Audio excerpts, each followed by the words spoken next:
But because it was dumped on you, it actually became a negative. Oh, I had so much resentment over it. And even though I, picked her up at the camp and I watched their little show at the end and I was very supportive to her. Yeah. I harbored a lot of resentment because I had to switch a lot of things around to make that happen. It was very stressful for me. Welcome to the Blended Family Coaching Show, where you'll discover how to move your step family from just surviving to truly thriving.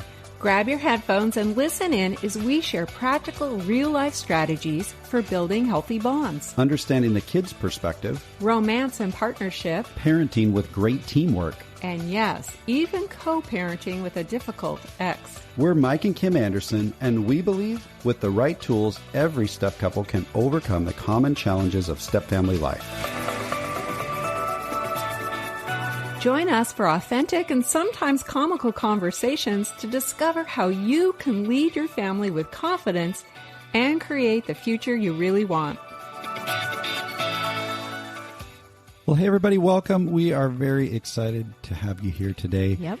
At the time of this recording, we have 96 ratings over on Apple Podcasts. Now, I know that most listeners, not everybody, but a large portion of our listeners are listening over on Apple Podcasts. Mm-hmm. We would so appreciate if you could leave us a rating or a review.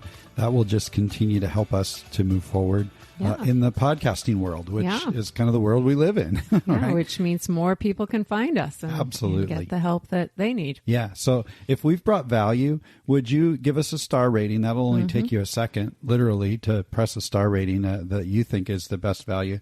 And if you have just an extra moment, you could leave us a review and tell us how we're helping or what we could do better. We would love to hear from you. So if you could do that, we would appreciate it. Yes. All right. Well, you know what? It's summertime. Yay. And we love summer, right? Now, we live in the Pacific Northwest, and summer's a time that we finally get to see the sun, right, honey? Feels like a miracle. I mean, that's right. There's a bit more activity around the neighborhood and in town. The days get long, and we get to experience some warmth as well, which is really nice. Love it. And summer can be a great time for family bonding. And we talked about that last week, right, in our last episode, where we shared a whole bunch of ideas for bonding in blended families, as well as a simple strategy for choosing which level of bonding activities your blended family is really ready for. Yeah, you want to be mindful around that. That's right. If you didn't get to listen to that yet, you might want to go back and check it out. It's episode 94, and maybe grab your free copy of the download that can help you build your family bonding plan for the summer. We have a little free download there for you. Yeah, we'll put a link in the show notes for sure. Now, most of us love to experience those connected bonds in our families and enjoy some of those fun activities, right? Especially as we're heading into time when the kids are getting out of school. But as it turns out in blended families, there's another dynamic at play that can hijack our plans and steal away our fun and put a bit of a damper on the summer. Oh, yeah. It's that dreaded negotiation with your ex that can make your head hurt. Yeah, right? I refer to that as the wild card. That's right. For many parents, that dreaded phone call or email to the ex trying to negotiate summer vacations, activities, kids camps, all the stuff that we know is going to help create a fun summer for the kids can just suck the energy out of us trying to negotiate around big all that. Headache there. Yeah. And if that's how you're feeling, you're not alone. That's right. Yeah. We've been in that place many times over the years, trying to negotiate even simple plans with my ex. And, I remember one summer when my parents came for a visit, and it just so happened that their visit landed on a week that my daughter Annika was supposed to be at her dad's house, right? It was his time. Those things happen all the time. Yeah, and grandparents were coming who she hardly ever gets to see or spend time with. And we were in the middle of a really challenging season with my ex, where there was quite a bit of tension across the households. Yeah, right. Yeah. And it was a rough go trying to negotiate with him. He was just not in a cooperative frame of mind. He didn't see the value in Annika spending time with her grandparents. Sure. Basically because they were an extension of me. Yeah. And he was really not doing well with, like I said, in our relationship. And so negotiating that time was just a nightmare, and he just refused. And to be fair, I'm not sure that we did the best job of the negotiating either. Yeah. And we've learned some things along the way. I definitely didn't approach it well. Looking back, I could have made some improvements for sure. But it's really one of those painful summers that we remember where negotiations with my ex just fell apart. Yeah. And we're going to talk a little bit more about that in a minute as well. For sure. But the bottom line here is that coordinating these kind of things between two homes is a common frustration for countless step families. Like I said, you're not alone. And that's why we want to talk about this today. For sure. And, most of the time, what we tend to do is blame the tension and the frustration onto our ex, like I just kind of did a second ago. If he would just listen to reason, or if she would just be a little more flexible, then we could work this out and everything would be great, right? But the truth is, we usually say those kinds of things when things aren't going our way, right? That's right. And unfortunately, in blended family life, we're not always going to get our way. That's just the reality. Yeah. And another reality tends to be that in our own negative assumptions around how the negotiations are going to go, we don't always approach it well. Yeah, that's right. Yeah. The communication experts over at Vital Smarts asked the question, why is it that those times when something matters most, we tend to do our worst? Right. We go in with the dread. Absolutely. We go in with the dread, those negative assumptions you were just talking about, and then things don't always go well on our part. Yeah, we don't show up well. Yeah, part of the answer to that question of why do we tend to do our worst in those moments is because all of this is highly emotional. Yes. And regulating your own emotions is critical in these situations. Yep. But that's really a subject for another episode. We'll have to get into that another time. Yeah, but there are a lot of emotions tied to it. Now, another part of the answer to this question is that often we just don't spend a lot of time thinking through some of the dynamics and the realities of our situation before we start the negotiation. We just kind of get locked into what we want and we try to muscle through it. Right. We sort of go in with a demanding tone. That's right. Yeah. But when kids are moving between two homes, it's critical for us to have a bit of a mindset shift when it comes to negotiating with an ex over plans that might disrupt the typical schedule for the kids. And so we're going to offer 5 tips for you today to do just that. Yeah. And there's another challenge that can often strike. It's not just the difficult negotiation with the ex that can create headaches. You might also experience some feelings of guilt when your kids end up missing out on a fun activity because the plan you were hoping to negotiate just couldn't be worked out. Sure, yeah. And that can turn into tension between you and your kids sometimes when they experience disappointment or feel left out, which can make you feel even worse. Yeah. And we're going to touch on that in a little bit. Sure. But first, let's consider 5 tips that can help us negotiate our plans throughout the summer with the ex. And these are very doable. Every parent can do these tips. And in most cases, when you're following these simple tips, it's going to help to reduce the tension. Sure. In your co-parenting relationship. So let's dive in. Yeah. What's the first tip? The first tip is resist the urge to procrastinate. I can't believe you just said that. I know. Because if you're anything like me, you'll put off this dreaded task of approaching the subject altogether, right? You'll wait till the last minute because if you've been met with hostility and resistance in the past, that's probably what you're expecting again. Absolutely. Nonetheless, the sooner the better. We cannot stress that enough. Last minute requests have the appearance of disrespect and they can add pressure to the situation. Yeah, sure. Now, we've been on the receiving end of this more than once. My ex would often spring things on me, just expecting me to change the plan last minute because he wanted to have Annika be part of something that his family was doing. Sure, yeah. And every time it put me on edge and really made me feel upset, right? And disrespected. Yep. Now, I am a natural avoider, and I had to fight the urge to procrastinate negotiating with him because I simply wanted to avoid conflict. But I knew how mad it made me when he tried to change the plans last minute. And I knew it was silly to think it wasn't going to do the same to him, right? When I procrastinated. When you show up last minute, he's going to be frustrated just like you are. Yeah, right? Why wouldn't he be? Right. And if I wanted to negotiate something with him, I had to give him a bit of time to plan for himself and to think it through and allow him that. Yeah, I think that was a pattern we recognized over time. The longer runway he had to think about it, and even sometimes when you were like super early and you were like, hey, we're thinking about this in like a couple of months. Right. Then there was a tendency to actually get a reasonable negotiation done. But if it was a week or less, the likelihood was like, no way. Yeah, because sometimes you need to work through, all the clarifications and all the details and compromise even on certain aspects of the plan. And that takes time and people need to process. Yeah. You can't just spring it. I think sometimes too, when it's last minute, like, hey, tomorrow or, next week, I want to do this with our child.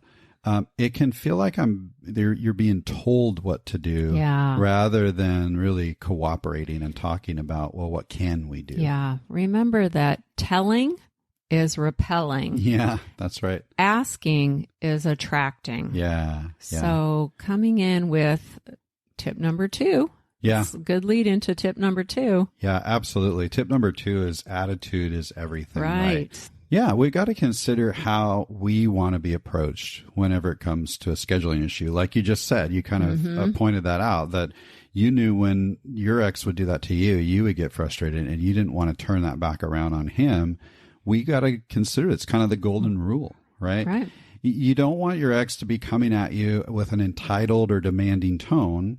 So if that's true, maybe you best keep yourself in check as well. Right. It works both ways. Absolutely. And sometimes just a simple, respectful request can go a long way, especially when there's ample time to consider it and then respond. And it might make your appeal a little bit easier to swallow with that other person, right? And ultimately, it can foster a peaceful co-parenting relationship. That can be really challenging. Yeah. But, it's hard to keep our attitude in check sometimes, especially when we're hurting or when we've had some really difficult experiences in the past.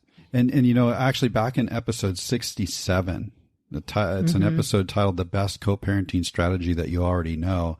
We do a pretty deep dive into what we call the 3 C's around communicating with an ex. Right. And some of that is just really helpful in keeping your own attitude in check, right? Yeah, it's going to make a huge difference when you can do that. Certainly. So you can go back and maybe check that out. We'll put a link in the show notes for that. But you've got to be able to approach it with an attitude of, okay, I'm entering into a cooperation here or a collaboration as opposed to, oh gosh, here we go again. How am I going to get my way? Yeah. Right. So attitude is everything. And one clue that can tell you might be in a bit of an attitude challenge, we'll put it that way, is when you jump into that kind of tit for tat mindset. And one underlying feeling is that if you hear yourself saying either out loud or even internally, oh, they deserve to have to be able to give up this time, or they don't deserve to have that time and I should be able to get or it. They deserve or don't deserve to be treated by me a certain way. Exactly. Yeah. When we're in that mindset, that's not going to help, right? Yeah. That's an attitude that's going to bring quite a bit of conflict and probably confrontation. And ultimately, that actually gives them more ammunition to use against you. Yeah, when you do the tit for tat, then you're going to get it right back at you. That's right. Yeah. So we've got to be able to recognize what our attitude is going in, even if we need to take just a few minutes to really kind of muster up some reality for ourselves that, hey, this is the truth about where we are. And now I've got to get myself in a position that I might not get everything that I want. Yeah. And that can actually help. If I can own that early, that might actually help. And we're going to talk a little bit more about that in a few minutes. And the best thing you can do in that moment is change your focus. Focus on what's best for the kids. Absolutely. Not what your ex deserves or doesn't deserve. It's not about them anymore. And it's not about you anymore. It's about the kids. That's right. And that's a great segue into tip number 3. So first, don't procrastinate. Right. Second, watch your attitude because attitude's everything. And third, avoid changes when they're unnecessary to the best of your ability. You know, Kim just said we need to stay focused on what's best for the kids. And in these situations where kids are moving back and forth between two homes, it's challenging. One of the things that really helps kids to feel secure is when their routines are predictable and uninterrupted. Right. They need to know what to expect. Absolutely. And so the more we can create that stability in their own schedule, the better it is for them. So we tend to think, you know, when we're negotiating all this, oh, well, I'm just trying to get what I want from or, you know, through my ex. The truth is what we're after is what's best for the kids. And I know, you know, it wasn't always easy, but we've had to figure out how to make things work around our own schedule, right? Not necessarily around the other person's within schedule. The context of the parenting plan, and try not to make changes. Yeah, absolutely.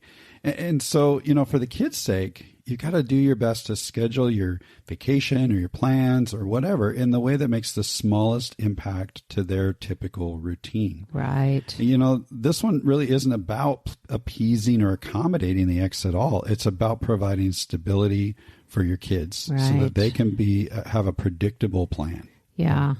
Yeah. Sometimes I think parents will think, well, you know, I allowed my ex to have the kids an extra 2 days so they could go do something. So now I need to find that time. I need to get that time back. And and then they just disrupt the schedule and throw a wrench in everything. And that can be a really not a good road to be going down because, again, then you're disrupting the routine of the kids more and more. Sometimes we have to go with the flow. Yeah. Now, there are cases where there is major tension, major court things happening, those kinds of things. We're not talking about neglecting your visitation schedule or not doing what the court tells you to do. Please don't hear us wrong. Or giving up your parental rights. Right. But when we're in a reasonable negotiation with an ex and we're working through a reasonable alteration to the current plan, which happens all the time coming up in summer, right? Those kind of normal, typical negotiations, that's what we're talking about. Yeah. Again, if we start getting into, well, you had the kids 6 hours longer than on the other day, so I get them 6 hours longer on this coming weekend. Sometimes we're more in a tit for tat against our ex than we are really focused on what's best for the kids. Yeah, we're more focused on us than what's best for them. Yeah, absolutely. Yeah. All right, how about tip number 4?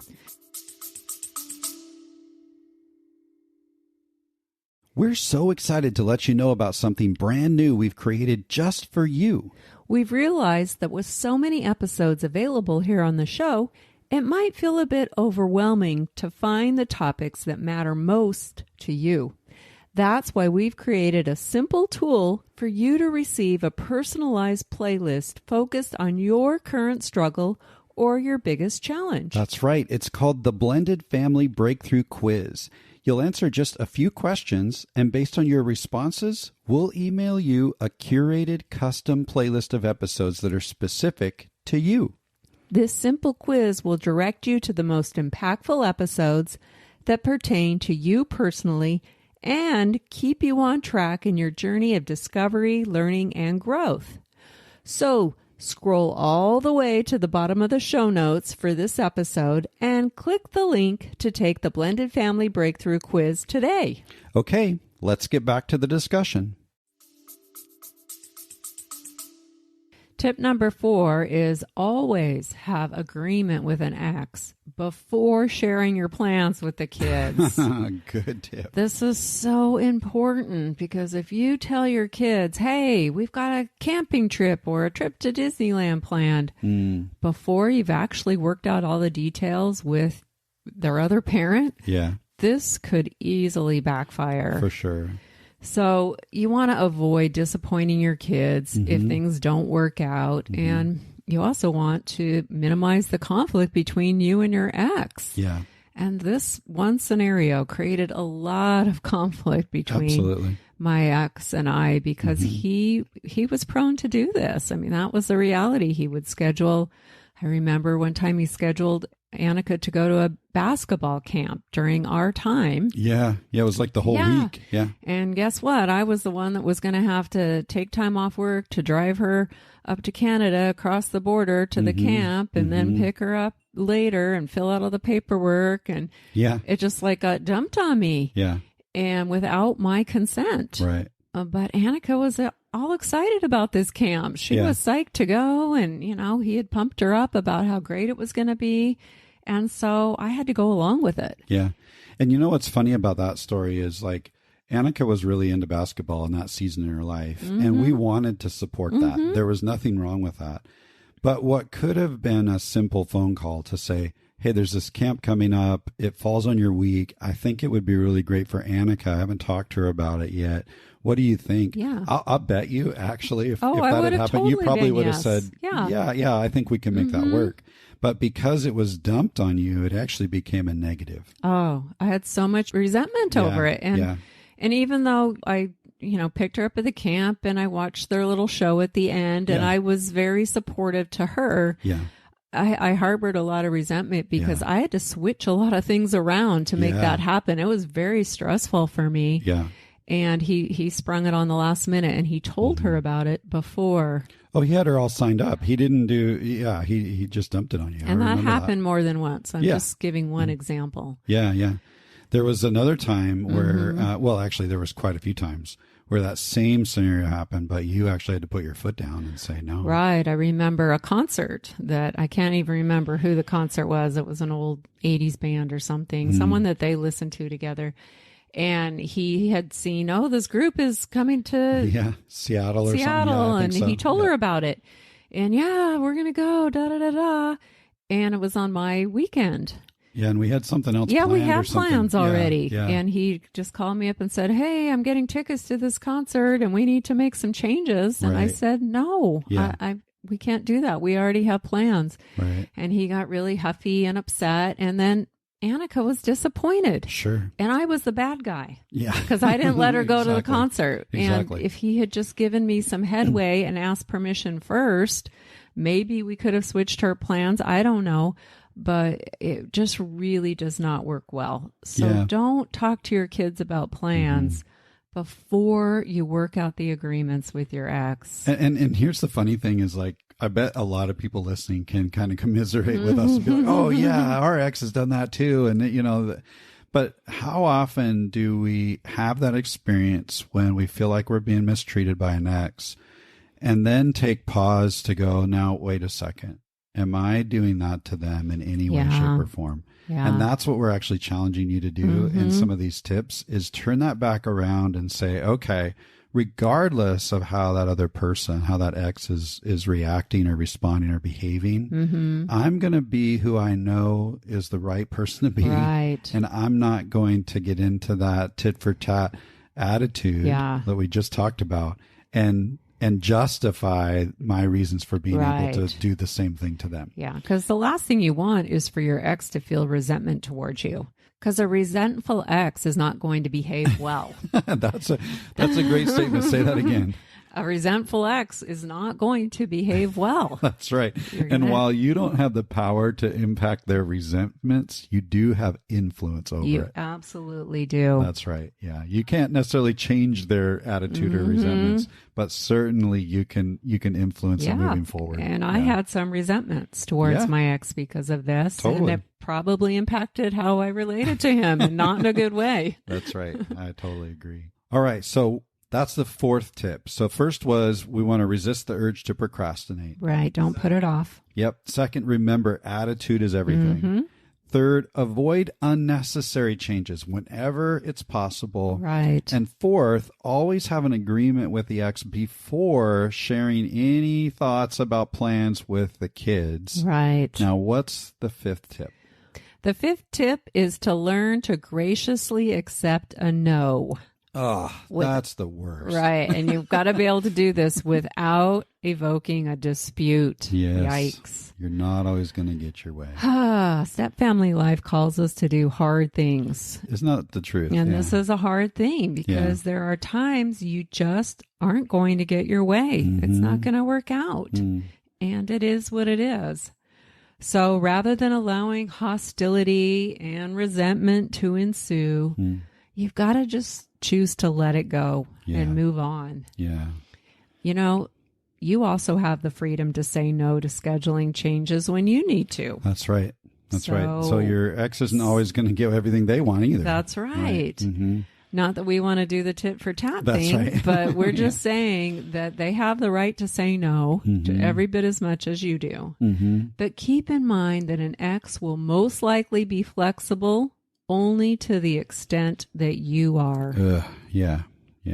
So if you're always saying no to them and you're not flexible, then don't be surprised if that's what you get back. Yeah. And no matter how flexible or how great of negotiators the both of you are, there's times, like we said, it just doesn't work out. You're just going to have to accept a no. Yeah. You know, that kind of takes me back to the story we were telling earlier about when your parents came and it was tough. Yeah. Yeah. In reality, we only got one day that Annika got to spend with my parents. Yeah. They were here like 7 or 8 days. Yeah. And it really created quite a bit of conflict and disappointment for everyone. But we had to just let it go and focus on being grateful for the time that she did get to spend with them. Yeah. And not get too caught up in our disappointment or allow bitterness to set in. Yeah. And it was tempting. Like I even remember your mom. My mom was really upset. She was mad. She couldn't believe that she couldn't get time with Annika while she was here. And we had to kind of even talk her down a little bit to say, look, in these situations, you just don't get everything you want all the time. And I know, I mean, I'm sure, I don't remember the exact discussions, but I'm sure you and I commiserated a bit, behind closed doors as well. Yeah. Because sometimes we would tend to do that and fuel our own negativity and upset. But there were usually times where we had to come back around and say, you know what? We got a whole day.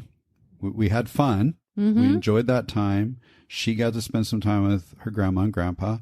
And now we have to move on. Yeah. Because if we let that bitterness fester, then we're actually going to start probably making it so that we can't follow these other 4 tips that we just talked about. Yeah. The bitterness leaks out eventually all over everyone. That's right. But I think what made this one so hard to accept was that there was no good reason for it.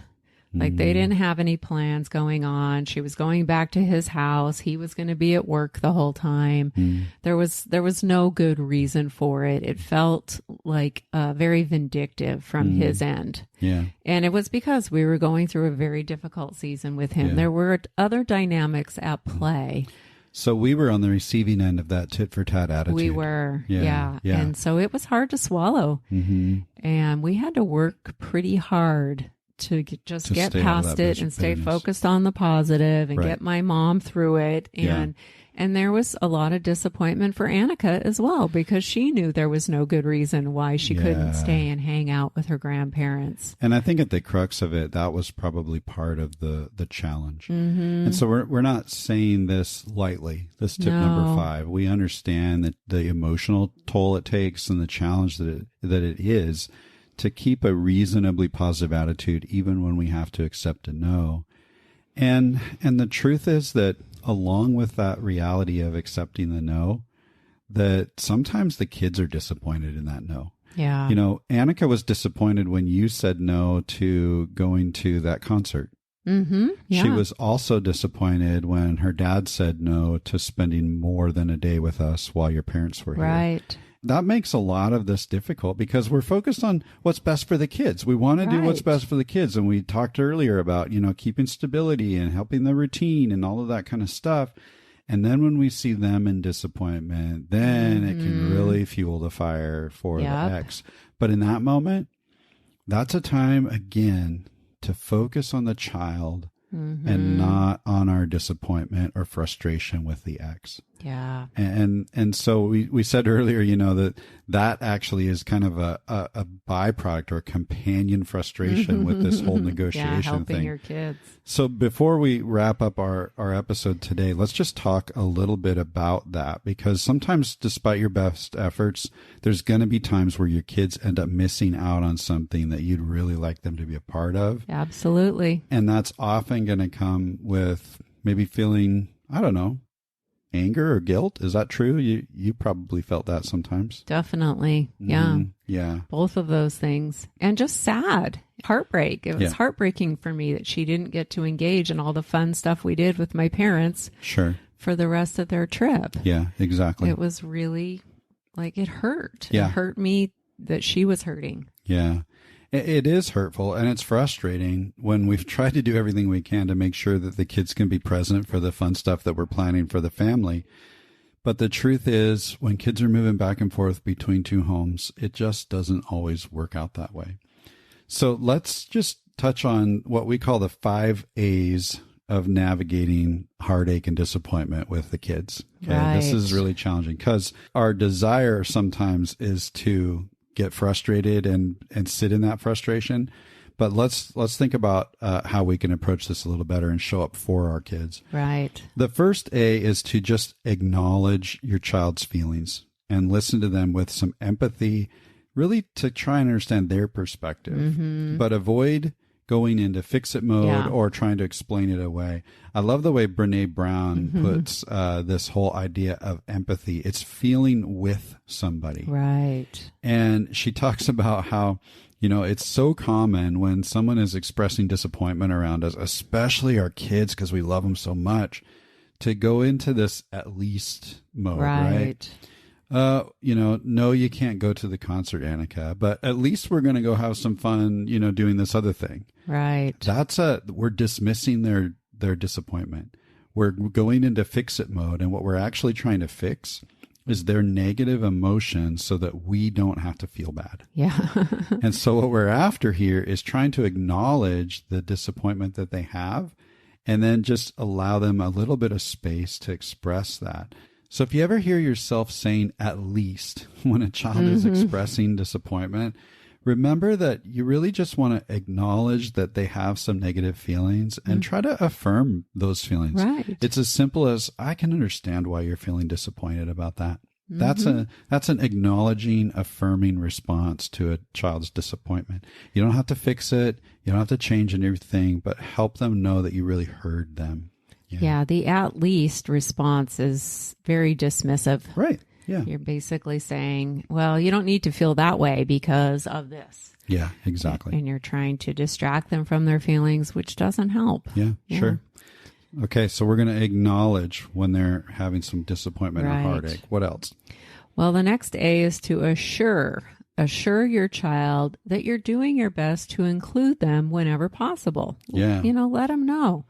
I really did try to work it out in the schedule, and we want you to be included in as much as possible, and just let them know that you're working hard to include them.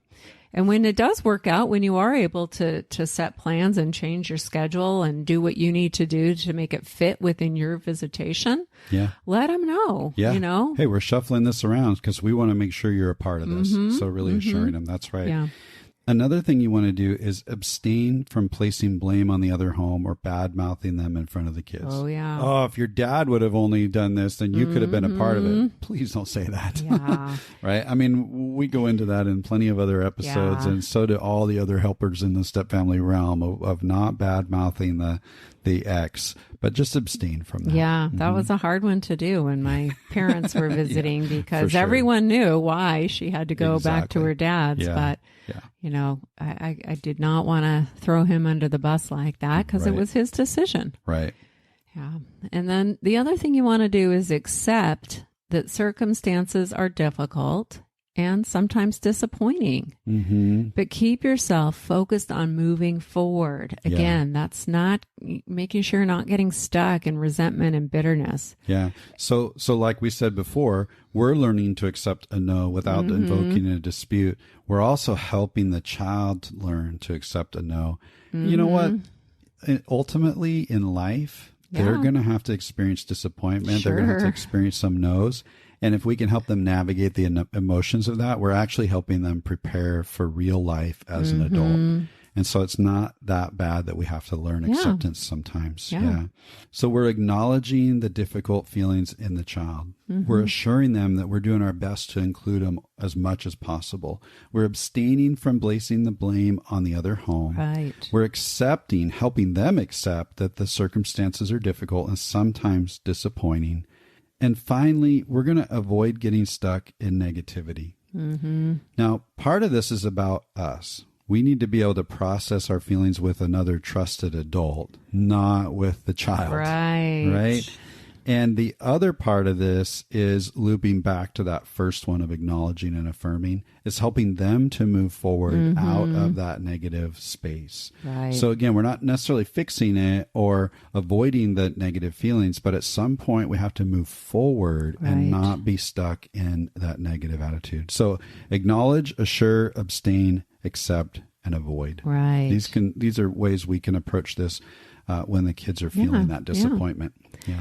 And, if you want to learn more about helping your kids cope with disappointment, you can go back and check out episode 71, which will actually walk you through the steps of emotion coaching kids, which is such a great skill for every parent. Absolutely. And, it's funny, that one we framed around the holidays. That was around Christmas time last year.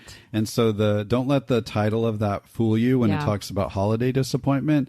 The process or the principles that we share in there are true for any kind of applies disappointment. to everything. That's Yep. right. Yeah. Definitely go back and listen to that if you want, or better yet, read the book that's referred to in that episode by John Gottman, Raising an Emotionally Intelligent Child. Great skill to have. One of the best parenting books. Yeah. Absolutely. Managing your family's schedule while respecting the other home can really be a challenging thing, to say the least. And then navigating those difficult feelings that a child might have when they're experiencing disappointment, it just compounds that challenge. Yeah, and your own difficult feelings. Absolutely. But the truth is, until the kids launch into adulthood, this is going to be the reality of life as the kids move back and forth. And negotiating with an ex is generally always going to be necessary at some level or another. Yeah, we want to be able to do it well. That's right. And you can really make meaningful progress on this if you work toward peaceful solutions that really focus on meeting everybody's needs. Especially the kids. Absolutely. So employ these 5 tips when you're negotiating with an ex. Think about the 5 A's when you're walking a child through that disappointment. And get started on thinking through that today, because summer is on us. Yep, it's here. and it's likely that you're going to be doing some of that negotiating. Yep. Okay. Well, speaking of summer being on us, pretty soon we've got Father's Day coming up. Yep. And so next week, we're going to talk a little bit about that. Yeah. But until then, that makes this episode a wrap. Until next time.